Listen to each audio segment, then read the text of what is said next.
Oke, sebelum memulai pembelajaran, silakan anak-anak ibu duduknya yang rapi semua. Tangannya di mana? Baik, tangannya di atas meja. Silakan duduk yang rapi. Kita akan berdoa. Ketua kelas silakan pimpin doanya.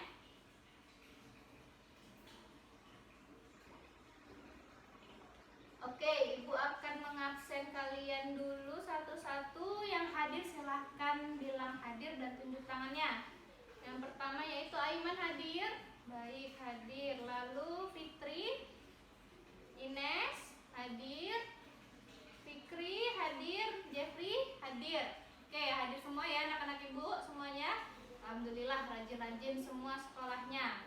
Nah, anak-anak ibu semuanya siap untuk belajar hari ini ya? Siap. Hari ini kita akan belajar tentang perubahan fisik lingkungan di sekitar kita. Nah, sering kita lihat di televisi, di berita, atau di radio, itu banyaknya terjadi perubahan fisik di sekitar lingkungan kita. Mari kita cari tahu nih, apa penyebab perubahan fisik lingkungan ya. Nah, sekarang ibu mau tanya untuk anak-anak ibu semua. Kira-kira anak-anak ibu semua di sini ada yang pernah pergi ke pantai? Silakan tunjuk tangannya yang pernah pergi ke pantai. Jeffrey pernah? Oh iya, Jeffrey pernah pergi ke pantai. Nih, ibu mau tanya sama Jeffrey dan teman-teman Jeffrey yang lainnya. Kalau kalian pergi ke pantai, kira-kira kalian pernah memperhatikan tidak air pantai itu semakin lama semakin naik dan semakin mendekati daratan. Kira-kira karena apa ya? Nah, nanti kita cari tahu ya. Karena apa? Nah, baik anak-anak, ibu akan memberitahukan tujuan pembelajaran kalian hari ini. Tujuan pembelajaran kalian hari ini adalah kalian dapat mendeskripsikan berbagai penyebab perubahan lingkungan fisik serta menjelaskan pengaruhnya terhadap perubahan lingkungan fisik terhadap daratan, juga mendeskripsikan cara pencegahan perubahan lingkungan fisik itu ya. Nah, ini ada gambar, ibu punya gambar. Nih gambarnya. Nah, lihat ya. Ada gambar apakah ini? Nah, ini adalah berupa gambar dari lingkungan kita. Nih, lihat ya. Nah, anak-anak, ini adalah contoh atau penampakan dari lingkungan fisik yang ada di sekitar lingkungan kita. Lingkungan tempat tinggal kita ini selalu mengalami perubahan ya. Nah, faktor-faktor alam yang menyebabkan perubahan lingkungan itu terjadi, yang pertama ada, siapa yang tahu? Silahkan tunjuk tangannya. Yang tahu? Ines, apa yang pertama? Lihat di bukunya bisa? Iya, benar sekali Ines. Yang pertama adalah angin. Ini ya, lihat. Ada pohon yang kena angin, sangat kencang nih kayaknya anginnya ya. Nah, faktor alam penyebab perubahan lingkungan di bumi itu yang pertama adalah angin.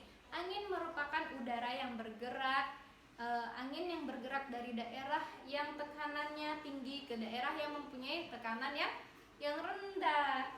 Nah, angin ini sangat berguna bagi kita semua ya. Bagi apa? Bagi makhluk hidup, bagi manusia, hewan, serta tumbuhan ya. Nah, angin sangat berguna bagi makhluk hidup itu, makanya angin itu mempunyai manfaat. Siapa yang tahu manfaat dari angin? Apa? Tidak membuat gerah. Iya, benar apa kata Aiman ya, bisa untuk kipas-kipas supaya nggak panas ya. Nah, angin sepoi-sepoi itu digunakan untuk menggerakkan perahu atau kapal layar di daerah laut atau pantai. Nah, supaya kapal itu bisa jalan, kita membutuhkan angin, benar. Nah, tapi anak-anak, selain angin mempunyai manfaat, angin juga mempunyai sebuah kerugian. Ada yang tahu kerugiannya? Iya, benar sekali. Kalau ada angin yang kencang, rumah-rumah bisa roboh, pohon-pohon bisa roboh. Iya, benar. Nah, angin yang kencang itu dinamakan angin apa? Angin ribut. Nah, angin ribut ini dapat menimbulkan gelombang pasang yang sangat tinggi di pantai atau laut. Oke, selanjutnya penyebabnya itu ada apa? Nih, lihat, ada gambar apa? Iya, di sini ada gambar hujan, benar sekali. Hujan adalah banyaknya air hujan yang turun di suatu tempat dalam waktu tertentu, dinamakan itu curah hujan. Nah, air hujan yang turun sebagian akan meresap ke dalam tanah kita ya. Nah, air tersebut kemudian diikat oleh akar tumbuhan. Nah, sebagian air lainnya itu meresap ke dalam tanah, akan mengalir melalui parit-parit, lalu lewat selokan rumah-rumah kita, lalu mengalir ke sungai-sungai yang kecil, sampai ke sungai-sungai yang besar, lalu akhirnya kembali lagi kepada laut. Lalu seterusnya begitu ya, menjadi lagi hujan. Nah, hujan ini kalau hujannya besar dan tidak berhenti-berhenti akan mengakibatkan apa? Siapa yang tahu? Banjir. Iya, benar.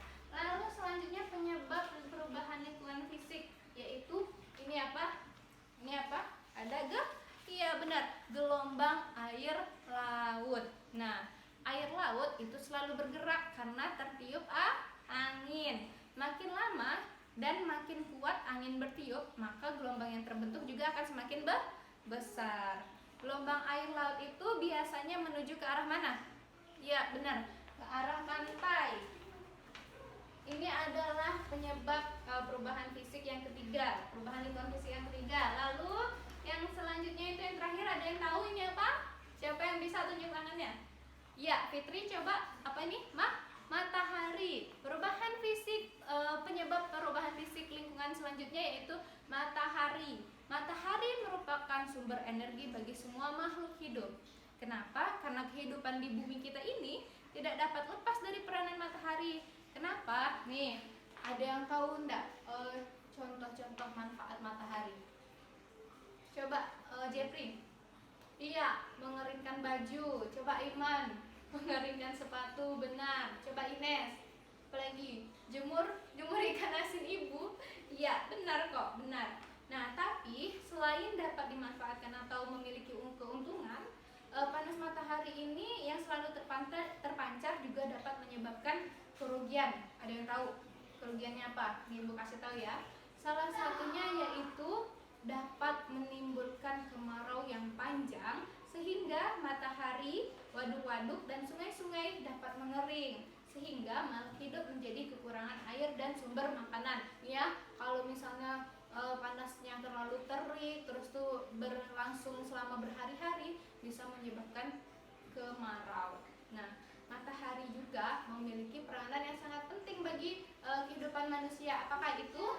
Yaitu bisa sebagai sumber cahaya bagi makhluk hidup. Lalu salah satunya juga sebagai satu faktor proses fotosintesis pada apa kalau proses fotosintesis? Ya benar, pada tumbuhan. Nah, anak-anak, itu tadi penyebab terjadinya pengaruh perubahan lingkungan fisik. Nah, selanjutnya apa sih yang dapat disebabkan dari pengaruh lingkungan fisik itu? Yang pertama yaitu ada apa ini? Lihat di bukunya, erosi tanah. Nah, apa sih erosi tanah itu? Erosi adalah pengikisan tanah yang umumnya disebabkan oleh aliran air. Nah, tanah yang tidak ditumbuhi tanaman itu mudah sekali terkena erosi. Kenapa? Karena tanah itu kan gundul ya, tidak ada yang menahannya. Kalau ada tanaman otomatis ada yang menahannya. Jadi tanah tidak akan mudah erosi. Sedangkan tanah yang gundul, tanah yang tandus dan tidak ada tanaman itu akan semakin mudah terjadinya erosi. Nah, baiklah. Lalu selanjutnya yaitu ini adalah gambar dari abrasi. Apa sih abrasi itu? Abrasi adalah pengikisan tanah, juga dapat disebabkan oleh gelombang air laut. Nah, ini adalah pengikisan tanah yang disebabkan oleh gelombang air laut yang dinamakan abrasi. Benar sekali. Kenapa bisa terjadinya abrasi? Nih, pohon-pohon dan batu-batu karang yang ada di sekitar pantai, yang di pinggir-pinggir pantai itu berguna sebagai pelindung dari terjadinya abrasi. Kalau misalnya ada pohon-pohon, ada batu-batu karang di sekitar pantai, itu bisa melindungi terjadinya abrasi di sekitar pinggir pantai ya. Nah, karena adanya pembangunan gedung-gedung di sekitar pantai, itu dapat menyebabkan pohon-pohon yang sebagai pelindung abrasi di pinggir pantai tadi akan menyebabkan tumbang, ditebang gitu. Nah, jadi itu akan menyebabkan terjadinya abrasi di pinggir pantai. Nah, akibatnya gelombang air laut langsung menerjang bibir pantai dan dapat memperparah kerusakan batu-batu karang yang ada di laut. Hal ini yang menyebabkan terjadinya abrasi. Nah, selanjutnya yaitu ada longsor. Longsor itu adalah peristiwa pergerakan batuan atau tanah seperti jatuhnya batuan atau gumpalan besar tanah dari permukaan tanah miring. Biasanya terjadi di daerah tanah yang miring atau daerah yang gundul. Oke, penyebabnya longsor ada yang tahu? Benar sekali, tidak ada pohon. Iya, pohon yang gundul. Nah, keadaan tanah yang tidak labil, terus tuh tidak ada tumbuhan di tanah yang miring tadi ya. Terus erosi juga bisa karena air dan adanya gempa bumi. Nah, anak-anak, itulah tadi sekilas tentang penyebab dan pengaruh perubahan fisik terhadap lingkungan. Nah, selanjutnya yaitu ibu akan membagi kalian. Sebelum itu, siapa yang belum paham tentang penyebab dan pengaruh perubahan lingkungan tadi? Silahkan bertanya kalau ada yang belum paham.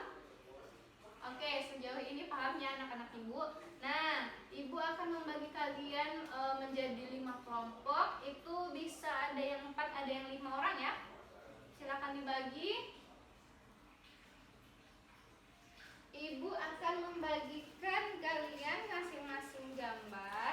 Nanti tolong silahkan kalian diskusikan tentang definisinya, tentang deskripsi dari gambar ini, dan cara pencegahan dari terjadinya gambar ini. Nah, ini adalah gambar-gambar tentang pengaruh perubahan lingkungan fisik.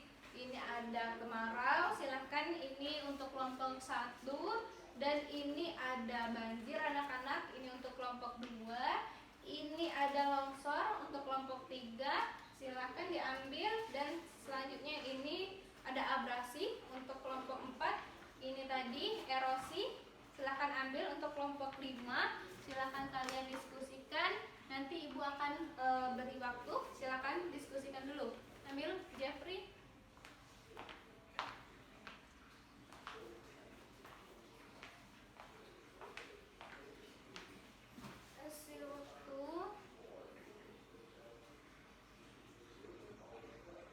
Oke, anak-anak ibu semuanya sudah selesai diskusinya? Nah, baik, untuk kelompok pertama silahkan maju ke depan sini dari kelompok 1, yaitu kelompok siapa? Jeffrey ya? Silahkan jelaskan tentang erosi.